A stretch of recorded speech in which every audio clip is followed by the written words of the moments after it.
The Imitation Game Project by Kathryn Hall. When I think about the Imitation Game, I don't just see a war movie. I see people working under impossible pressure. This film takes place during World War II, where Germany's Enigma code was changed daily and costing thousands of lives. Blinkley Park wasn't some relaxed office setting. It was a pressure cooker. Every delay meant more ships sunk, more families devastated. Strategically, this situation mattered because breaking Enigma could shorten the war and save lives. It was life or death leadership, not theory on paper. Thesis statement. My central argument is that Alan Turing was an effective leader because of his strategic vision and willingness to innovate, especially during crises. However, his effectiveness was limited by his lack of emotional intelligence and communication skills. In my experience working in a salon, I've seen talented people fail or succeed based on how well they work with others, not just how smart they are. Turning showed both sides of that coin. Roadmap of analysis. In this presentation, I'll focus on four leadership concepts: strategic vision, leadership style and power, emotional intelligence within teams, and ethical decision making during a crisis. These areas show how leadership isn't just about having the right answer, it's about getting people to move together towards it, even when the cost is very high. Defining the impossible. The core strategic challenge was breaking the Enigma code fast enough to matter. The machine reset daily, creating millions of possible combinations. To most leaders, including Comrade Denson, the task felt unsolvable. From a strategic standpoint, the problem wasn't just complexity, it was speed. The clock never stopped ticking. Competing problem definitions. Denson defined the problem using traditional leadership thinking: more people, more effort, more time. Turing saw it differently. He believed the solution wasn't human effort, but machine driven innovation. This shows strategic vision. Turing reframed the problem entirely. In leadership terms, he wasn't asking, how do we work harder, but how do we work smarter? Strategic vision theory connection. Strategic vision means seeing beyond current limitations. Turing demonstrated this from the beginning.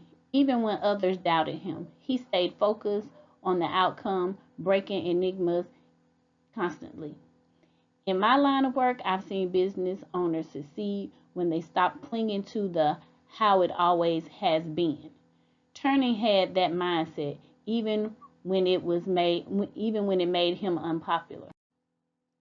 Turing's leadership style.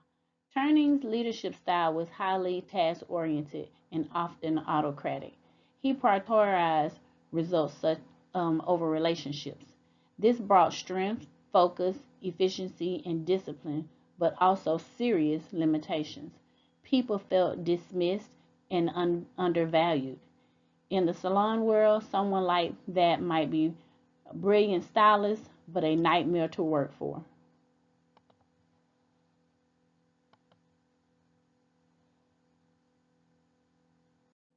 Leadership conflict example. A clear example of conflicts is when Turing fires team members without discussion. While his goal was productivity, the result was resentment and mistrust. Leadership theory tells us how effectiveness drops when people feel disposable. Talent alone doesn't create performance, buy-in do. Managing up and institutional resistance. Turing struggled with managing up. Instead of persuading Denson directly, he went around him by writing to Winston Churchill. This was risky but strategic. It shows power and influence used outside formal authority. Hugh Alexander, on the other hand, balanced innovation with diplomacy, something Turner lacked. Power, influence, and innovation.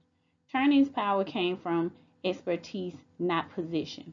Hugh Alexander helped translate that expertise into influence by building relationships. Leadership isn't just about being right, it's about getting others to support change. That lesson applies anywhere people resist new ideas. Emotional intelligence and Joan Clark. Joan Clark's arrival changed everything. She brought emotional intelligence that the team lacked. She listened, connected people, and helped Turing understand the others better. Emotional intelligence builds trust, and trust fuels performance. I've seen teams fall apart without it, no matter how skilled they are. Teams dynamics theory. The turning point came when the team shared the same vision and responsibility. Using Tuckman's stages of team development, they moved from storming to performing. Once they trusted each other and understood the mission, the performance skyrocketed.